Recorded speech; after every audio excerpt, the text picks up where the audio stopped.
Hello viewers. India தென்னாப்பிரிக்கா T20 தொடரின் 5வது போட்டி அகமதாபாத் மைதானத்தில் நடைபெறவுள்ளது. லக்னோவில் நடக்கவிருந்த 4வது போட்டி புகை கலந்த பனிமூட்டத்தால் ஒரு பந்து கூட வீசப்படாமல் ரத்து செய்யப்பட்ட நிலையில் இந்த 5வது போட்டி நடைபெற உள்ளது. தற்போது இந்திய அணி 2-1 என்ற கணக்கில் முன்னிலையில் உள்ளது. இன்றைய போட்டியில் வென்றால் பார்த்தீங்கன்னா சூரியகுமார் யாதவ் தலைமையிலான இந்திய அணி 3-1 என தொடரை பார்த்தீங்கன்னா கைப்பற்றும். அதே சமயம் தொடரை 2-2 என சமன் செய்ய தென்னாப்பிரிக்காவுக்கு இதுதான் கடைசி வாய்ப்பு. இந்த போட்டி நடைபெறவுள்ள உலகின் மிகப்பெரிய கிரிக்கெட் மைதானமான நரேந்திர மோடி ஸ்டேடியத்தினுடைய பீச் எப்படி இருக்கும்? இந்த போட்டியின் போது மழை பெய்ய வாய்ப்புகள் உள்ளதா? லக்னோ அளவிற்கு பார்த்தீங்கன்னா பனிமூட்டங்கள் இருக்குமா?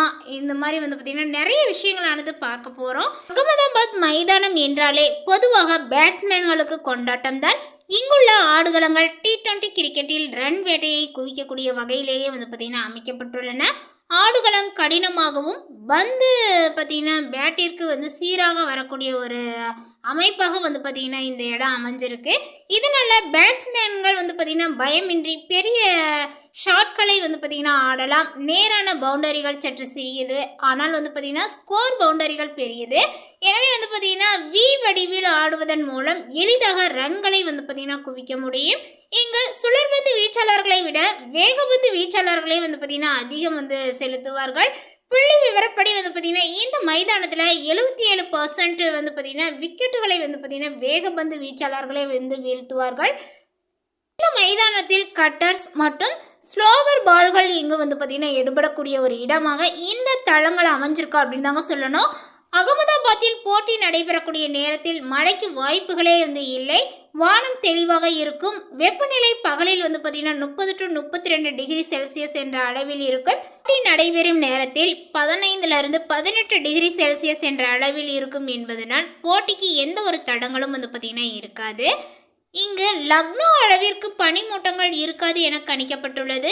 இது இரவு நேர போட்டி என்பதனால் இரண்டாவது பாதியில் பார்த்தீங்கன்னா பனிப்பொழிவு முக்கிய பங்கு வகிக்கும். பந்து ஈரமாகிவிட்டால் பவுலர்களுக்கு கிரிப் கிடைப்பது கடினம். இதனால பார்த்தீங்கன்னா சேசிங் செய்வது ரொம்ப சற்று பார்த்தீங்கன்னா எளிதாக இருக்கலாம். இங்கு இதுவரைக்கு நடந்த 7 டி20 போட்டிகளிலுமே டாஸ் வென்ற அணியே போட்டியை வென்றுள்ளது என்பது ஆச்சரியமான ஒரு புள்ளி விவரமாக சொல்லப்படுது. டாஸ் வெல்லக்கூடிய கேப்டன் பனிப்பொழிவை மனதில் வைத்து பந்து வீச்சை தேர்வு செய்யவே அதிக வாய்ப்புகள் உள்ளது. மைதானத்தில் இதுவரை 5 டி20 போட்டிகளில் ஆடியுள்ளது. 5லும் வெற்றி பெற்றுள்ளது. இந்திய அணி தோல்வியை சந்திக்காத கோட்டை இதுதான். துணை கேப்டன் சுபன் கில் பார்த்தீங்கன்னா நியூசிலாந்துக்கு எதிராக இங்கு அடித்த 126 ரன்கள் தான் இந்த மைதானத்தின் தனிநபர் அதிகபட்ச ஸ்கோர் அப்படின்னு சொல்லலாங்க.